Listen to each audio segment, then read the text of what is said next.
연초에도 말씀드렸지만, 그러니까 올해 하반기, 4분기부터는 좀 시장이 사그라질 거라고 봤었고, 그게 이어져서 내년도 하락까지는 아니겠지만, 분위기가 크게 좋지는 않을 거다. 그냥 잠잠한 분위기일 거다라고 보는 쪽이고, 이게 길면 한 2년 정도까지는 이어질 수도 있지 않을까라고 보는 쪽입니다. 아니, 2년이나 그렇게 갈 수 있다는 겁니까? 그럴 수 있다고 생각을 합니다. 공급도 부족하고 지금 금리도 내려야 되는 상황인데 그렇죠. 좋아질 일만 남은 거 아닙니까? 좋아질 일만 남은 건 맞습니다. 그러니까 말장난 같을 수도 있는데, 네.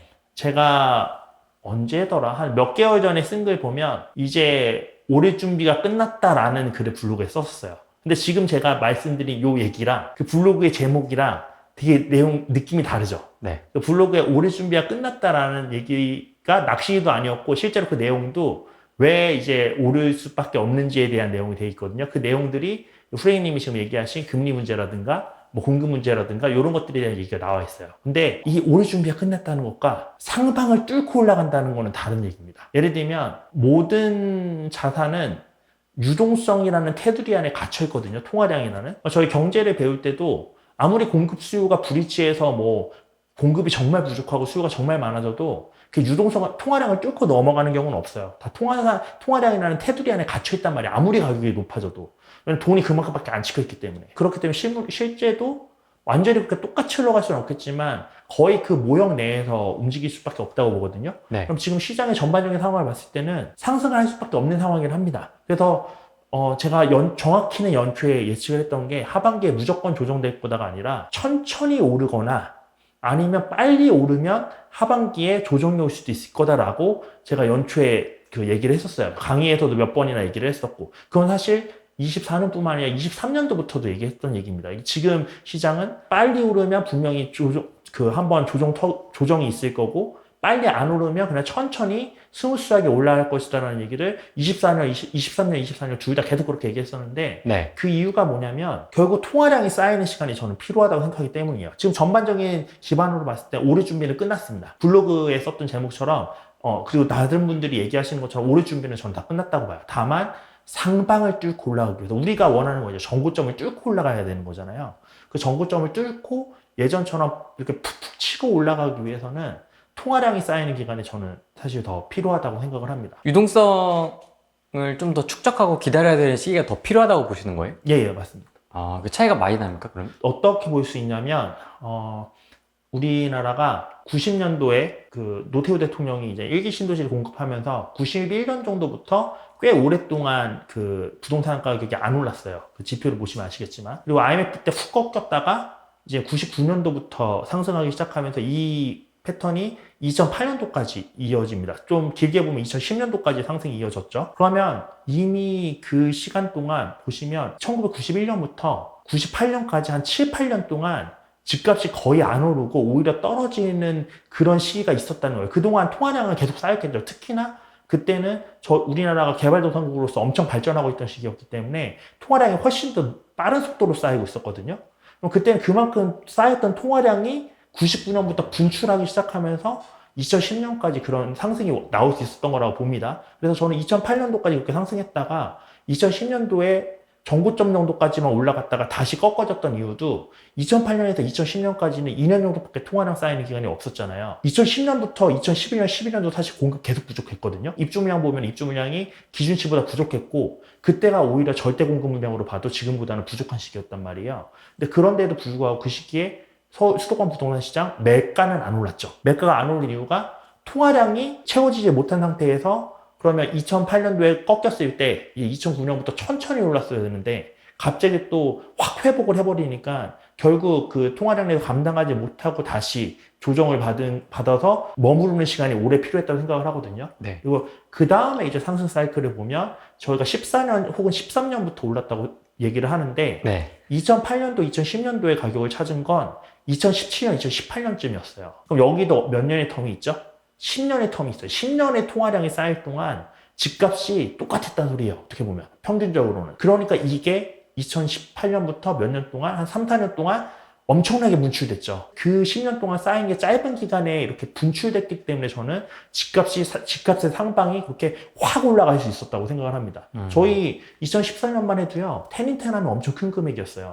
근데 요즘에 진짜 고작 10년밖에 안 지났는데 테닌텐하면 야 요즘에 10억 갖다 어떻게 살아 이런 얘기 하죠. 네. 그만큼 통화량이 쌓였던 게 사실 이 순간에 분출되면서 집값의 상승이 고점이 엄청 높아졌기 때문에 이제 10억이 별로 그렇게 큰 돈 같이 안 느껴지는 시간이 온 거라고 저는 생각을 하거든요. 네. 근데 지금 이제 조정받기 시작한 게 저희 21년 9월부터 멈춰섰고 본격적으로 조정된 거 22년 9월부터 조정된 건데 그러고 나서 23년도에도 조금 올랐었고요. 올해도 올랐죠.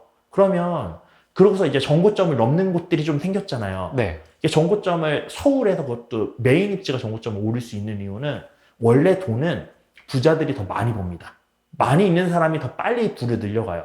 그러니까 통화량이 늘어날 때도 통화량이 늘어나는 부분에 더 많은 부분을 누가 차지하게 되냐면 당연히 돈이 많으신 분들이 더 많이 차지하게 돼요. 그러니까 아직 우리는 돈이 그만큼 안 불어났지만 이분들은 지금도 불어나고 있는 거죠. 그러니까 그분들이 사는 그 시장 내에서는 그걸 초과해서 어느 정도 통화량을 쓸 수 있는 거예요. 근데 그럼에도 불구하고 그분들도 고작 2년밖에 없었잖아, 시간이. 그러니까 여기서 더 올라가면 이 정고점을 뚫기가 저는 어렵다. 이게 정고점이 이미 뚫었지만 이제 여기서 이제 더 신고점을 뚫어가기는 어렵다고 보는 거고 밑에 쪽이 그런 이유는 밑에 쪽은 말씀드렸다시피 중산층만 하더라도 상위 10%와 중산층의 부가 늘어나는 속도는 엄청나게 차이가 나요. 그러면 저희 입장에서 2년밖에 안 지났으면 우리의 재산은 사실 크게 달라지지 않았습니다. 화폐의 가치도 그렇고 그렇기 때문에 집값이 급격하게 오를 수 있냐라고 했을 때 그거는 저는 사실 좀 물음표라고 생각을 합니다. 그래서 오를 준비는 돼 있지만 상방이 막혀 있기 때문에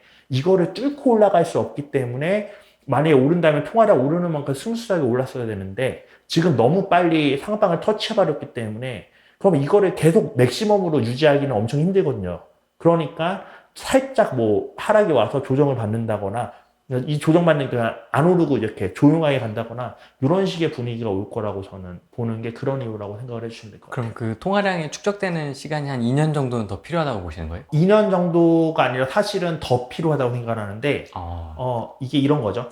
2년 정도가 지나서 제가 괜찮을 거라고 생각하는 이유는 저희가 12년도부터 이제 14년도 사이에 매가가 안 올랐지만 전세가가 계속 올랐거든요. 네. 그럼 지금도 어쨌든 집이 부족한 건 맞잖아요.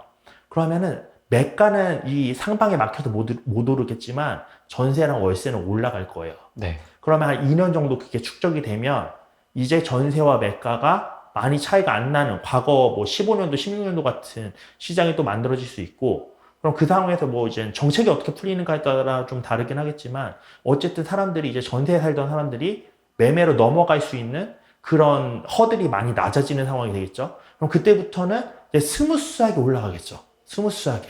그러다가 그 스무스하게 어느 순간 이제는 통화량이 많이 축적되고 사람들의 이제 심리가 살아나기 시작하면 그 모았던 통화량과 심리가 같이 만나서 시너지를 일으키면서 팍 상승하는 시점이 올 거라고 보거든요. 그래서 1년이나 2년 뒤부터 상승할 거라 보는 건 그때부터 이제 슬슬 스타트 시동을 걸다가 그 다음에 그게 한 2, 3년 정도 이어지면 이제 통화량도 그렇게 지금 벌써 한 7년 정도 쌓인 거죠. 2년에 2, 3년 하면. 그쵸?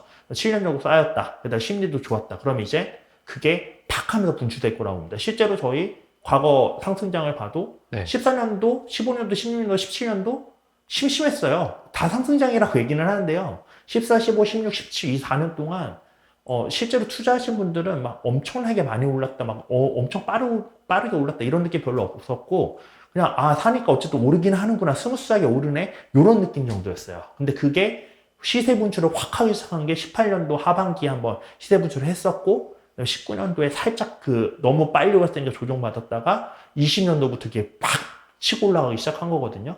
그래서 제가 올라갈 거라고 얘기를 한 것도 20년도, 22년도 뭐 뒤늦게 들어오신 분들은 그런 상승을 생각하실 수도 있겠지만 그 정도가 아니라 한 15년도, 16년도 요 정도 느낌으로 이제는 시장이 시동을 걸다가 어느 순간 이제는 그러면 몇 년 스미스에 오르는 동안도 통화량은 더 빨리 채워지고 있을 테니까 그 모여진 통화량과 심리가 모여서 이렇게 분출을 한번 일으킬 거다라고 보는 게 일단은 저의 전망입니다. 15년도, 16년도에 얘기하시니까 네. 딱 그 느낌을 알겠네요. 네. 어떤 어떤 느낌이었는지. 느낌인지 아시겠죠? 프레이님은 오래되셨으니까. 그런 느낌. 네. 근데 이제 또 한 열에 한 6, 7분은 온기가 퍼져나갈 것이다. 예, 라고 얘기하시는 분들도 있습니다. 예를 들어 뭐 수도권 외곽에 있는 구축 아파트까지 물이 올 수 있을까? 이제 자기가 갖고 있는 거에 대한 고민이겠죠. 아무래도 경기도 이곳저곳에 해놓은. 저는 당장은 쉽지는 않을 거라고 생각을 합니다. 지금 트렌드적으로도 일단은 얼죽진이라고 하죠. 신축부터 찾는 분위기고, 지금은 어쨌든 실수요자가 움직이는 시장이거든요. 지금 규제상 어쨌든 투자자가 움직이기에는 제한적인 게 너무 많은 시장입니다. 근데 이 상황에서 이게 퍼져서 수도권 외곽 구축까지 오를 거다? 그거는 저는 사실 쉽지 않을 거라고 보고요. 네. 그리고 지금 매수하시려는 분들도 오히려 모아서 그러면 신축을 사려거나 아니면 청약을 하려고 하지, 지금 구축을 쉽게 매수할 만큼 아직 집이 엄청 모자르다는 게 피부로 와닿는 시기는 아니거든요. 그래서 그게 되려면 말씀드렸다시피 한 1, 2년 정도는 더 전세가가 이제 치고 올라가면서 야, 이 정도 전세 올려주면서 사느니 그냥 집 사고 말지라는 그런 정도의 심리가 좀 나와야지 되지, 그래야지 그 수도권 외곽도 조금 힘을 받을 수 있는 여건이 갖춰지지 않을까라는 생각이 듭니다.